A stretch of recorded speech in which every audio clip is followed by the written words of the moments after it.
دنیا کا سب سے بڑا جزیرہ جو برف کی چادر اوڑھے خاموشی سے بحر منجمد شمالی میں لیٹا ہے۔ یہ زمین کا ایک سفید راز ہے جس سے خریدنے کی امریکہ نے بھی کوشش کی۔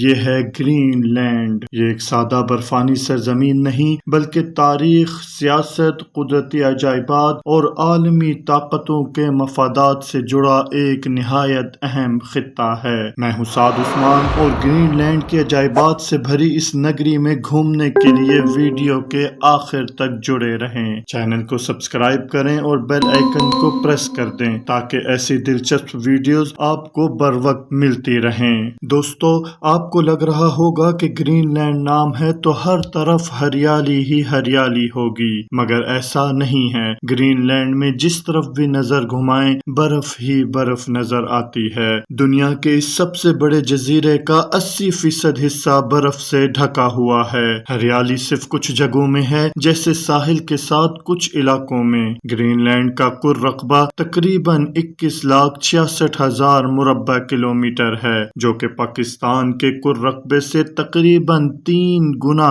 زیادہ ہے۔ یہ دنیا کا سب سے بڑا غیر بر اعظمی جزیرہ ہے۔ یہاں صرف 20% علاقے پر لوگ رہتے ہیں، باقی سب برف سے ڈھکا ہوا ہے۔ یہ برف کی وہ تہہ ہے جو کئی ہزار سال پرانی ہے اور جس کی گہرائی بعض مقامات پر 3 کلومیٹر تک ہے۔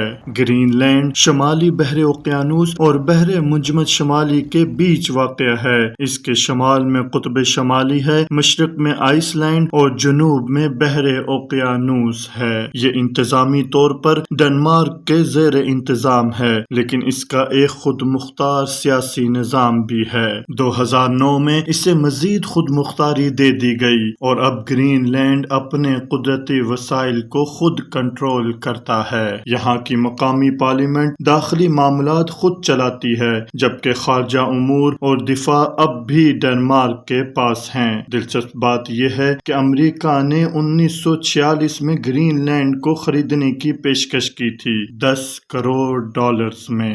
ڈنمارک نے یہ آفر مسترد کر دی، یا شاید امریکہ کو لگا کہ کہیں یہ سودا گھاٹے کا ہی نہ پڑ جائے، اس لیے امریکہ نے ہاتھ کھینچ لیے۔ گرین لینڈ ویسے تو نارتھ امریکہ میں آتا ہے، لیکن یہاں کے قوانین اور لوگوں کا رہن سہن یورپین ہے۔ یہاں کا موسم سرد اور سخت ہے، مگر زمین کے نیچے معدنیات کا خزانہ چھپا ہوا ہے۔ گرین لینڈ کے نیچے سونا، یورینیم، نایاب معدنیات اور تیل چھپا ہوا ہے۔ یہی وجہ ہے کہ چین، روس، امریکہ اور یورپی طاقتیں یہاں سرمایہ کاری کرنا چاہتی ہیں، مگر مقامی آبادی ماحولیاتی تباہی سے خوف زدہ ہے اور کچھ ممالک یہاں فوجی اثر و رسوخ کے لیے بھی سرگرم ہیں۔ یہاں امریکہ کا ایک بڑا فوجی اڈہ بھی ہے، تھورلی ایئر بیس۔ یہ دنیا کے شمالی ترین فوجی اڈوں میں سے ایک ہے، جہاں امریکہ کا ایک اہم راڈار سسٹم بھی نصب ہے۔ یہاں سے امریکہ آرکٹک اور یورپ پر نظر رکھتا ہے۔ 21 نومبر 1955 کو گرین لینڈ کے ایک علاقے میں برفانی پہاڑ کا بڑا حصہ اچانک سمندر میں گر گیا۔ اس سے سونامی جیسی لہریں پیدا ہوئیں، جنہوں نے قریبی آبادیوں کو شدید نقصان پہنچایا۔ یہ واقعہ ظاہر کرتا ہے کہ یہاں کی برفانی چٹانیں کتنی خطرناک ہو سکتی ہیں اور ماحولیاتی تبدیلی کس حد تک ان واقعات کو بڑھا سکتی ہے۔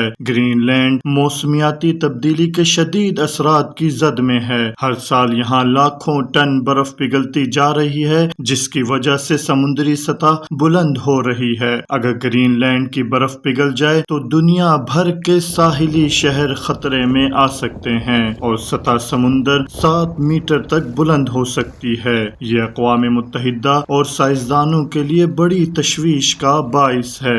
گرین لینڈ میں سب سے پہلے انویٹ قوم کے لوگ آباد ہوئے، جنہوں نے ہزاروں سال قبل برف اور سردی سے لڑتے ہوئے یہاں زندگی گزاری۔ سن 982 عیسوی میں ایک وائکنگ ایرک دی ریڈ یہاں پہنچا۔ اس نے یہاں کالونی بسائی اور اسی نے اسے گرین لینڈ کا نام دیا تاکہ لوگ یہاں آ کر بسیں۔ 1814 میں یہ باقاعدہ ڈنمارک کا حصہ بنا اور آج بھی یہ خود مختاری کے باوجود ڈنمارک کے زیر انتظام ہے۔ گرین لینڈ میں موسم بہت سخت ہے۔ سردیوں میں درجہ حرارت -50 ڈگری سینٹی گریڈ تک بھی بھی گر سکتا ہے، جبکہ عموماً گرمیوں میں بھی اتنی سردی ہوتی ہے کہ برف نہیں پگھلتی۔ یہاں سورج مہینوں تک غائب رہتا ہے جسے پولر نائٹ کہا جاتا ہے، اور بعض اوقات مہینوں تک سورج غروب نہیں ہوتا جسے مڈ نائٹ سن کہا جاتا ہے۔ گرین لینڈ دنیا کے سب سے کم آبادی والے خطوں میں شامل ہے۔ یہاں کی آبادی صرف 56,000 کے قریب ہے۔ گرین لینڈ میں ٹرین سسٹم نہیں ہے، یہاں سڑکوں کا جال بھی نہیں ہے۔ گرین لینڈ میں بہت کم کاریں پائی جاتی ہیں، زیادہ تر سفر کے لیے کشتیاں، برفانی گاڑیاں اور ہوائی جہاز استعمال ہوتے ہیں۔ یہاں صرف ایک یونیورسٹی ہے، یہاں کی کرنسی ڈینش کرونے ہے۔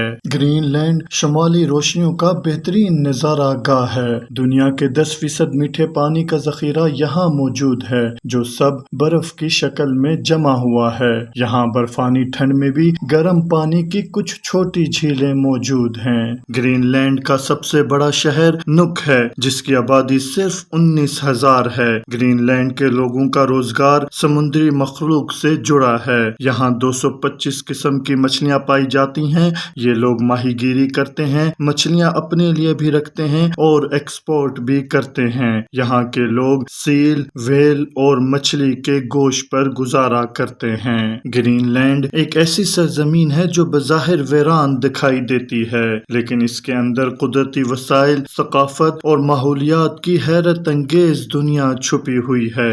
گرین لینڈ ہمیں بتاتا ہے کہ فطرت کتنی طاقتور، حسین اور نازک بھی ہو سکتی ہے۔ یہ صرف ایک برفانی سرزمین نہیں، بلکہ ایک ایسی جگہ ہے جہاں قدرت، تاریخ، سیاست اور مستقبل آپس میں ٹکرا رہے ہیں۔ اگر آپ کو یہ ویڈیو پسند آئی تو ویڈیو کو لائک کریں، سبسکرائب کریں اور کمنٹس میں ضرور بتائیں کہ آپ کو گرین لینڈ کے بارے میں سب سے حیرت انگیز بات کیا لگی۔ اگر آپ براعظم انٹارکٹیکا کے بارے میں جاننا چاہتے ہیں تو اوپر آئے لنک پر کلک کریں، اور اگر آپ یہ جاننا چاہتے ہیں کہ انڈین فوج نے سکھ مذہب کے سب سے مقدس مقام پر اٹیک کیوں کیا تو اوپر آئے لنک پر کلک کریں۔